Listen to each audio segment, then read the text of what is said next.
speaking of, like things going down in value, and I know you've been doing some content on this, and there has been a lot of talk about the comic book market crashing.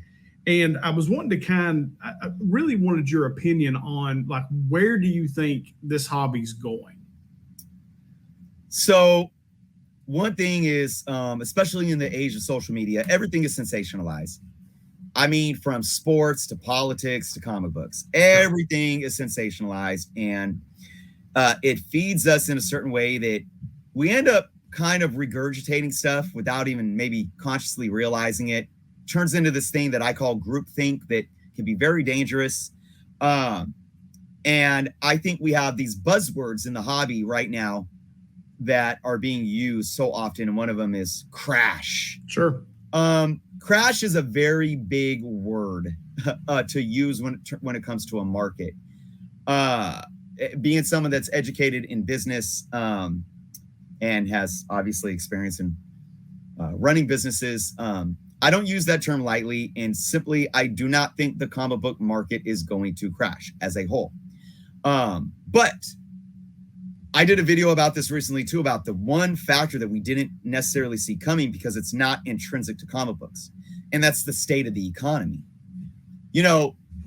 When COVID happened and everyone was like, oh, all this money's coming in, I agree because not necessarily. I think people put a little bit too much on the stimulus checks, and I think more so is that people weren't going on vacations. People weren't going out to the movies. They weren't taking trips and spending money at Disneyland. They were bored. They weren't eating out. They were at home bored. So it's not, even those, it's not necessarily the fact that there was more money brought in to the economy. It's the fact that there was more money that wasn't being spent elsewhere.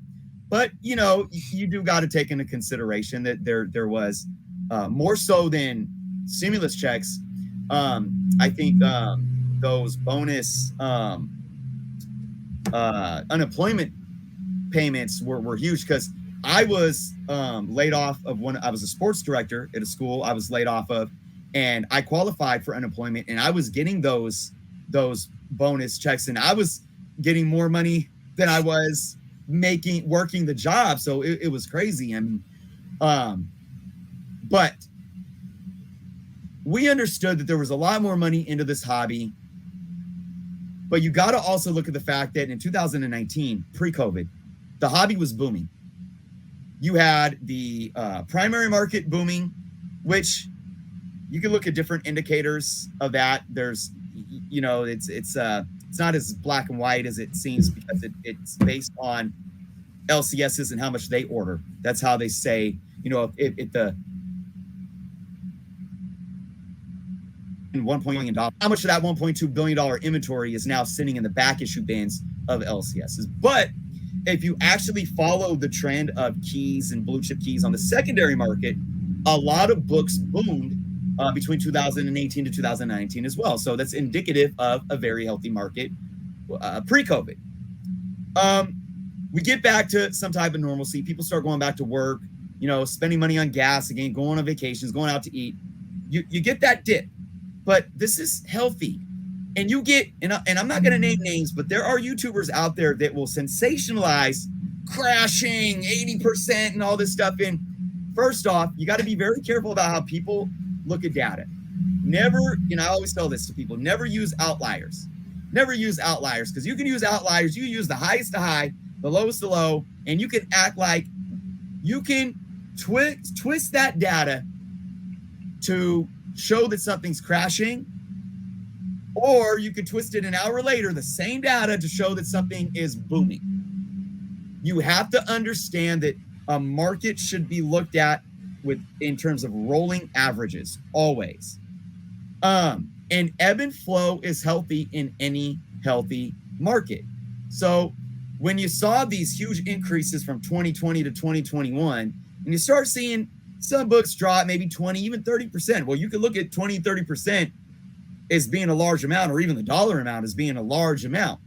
But if you look at where it was at in 2018, 2019, doing this, and then it went like this, and now it's done this, perspective, everyone, that book just dipped 20% maybe from its 2021 summer average. but it's still up 250% from 2 years ago. So if you take that into, is the market going to crash? Again, I reiterate, no. The market has different sectors, though. You have a variant market, you have a primary market, which consists of a variant market, which is a very popular market. Then you got a blue chip back issue secondary market. Then you got a spec market.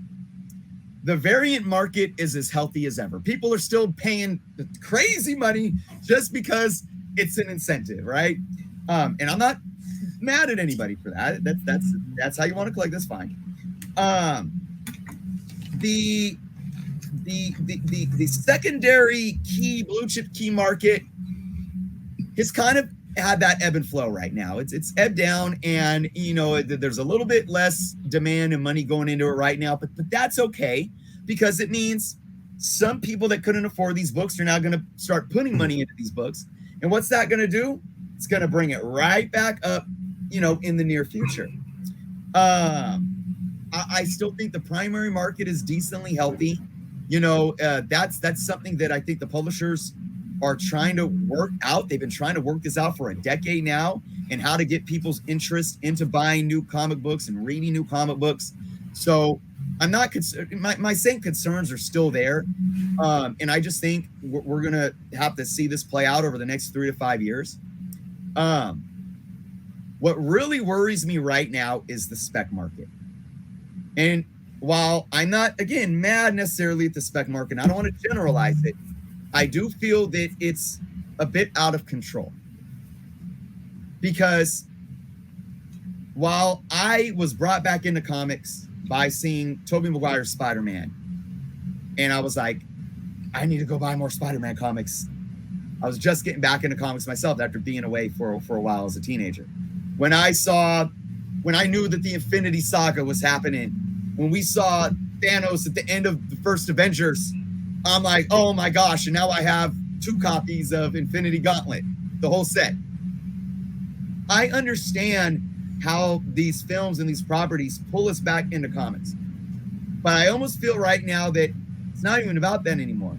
It's simply emotional, because we think that we're going to make money or get rich or profit off of every little thing. So when somebody's right pinky shows up, or we even have a rumor, or like, oh, there's a right pinky in the back of that trailer at 34 seconds, freeze frame it.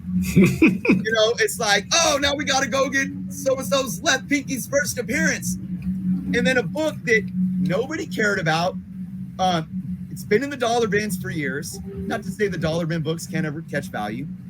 And if you look at online sales, you saw maybe 1 or 2 sell every month for $1.70, $2.10. And now people are literally paying $25, $35 for that book.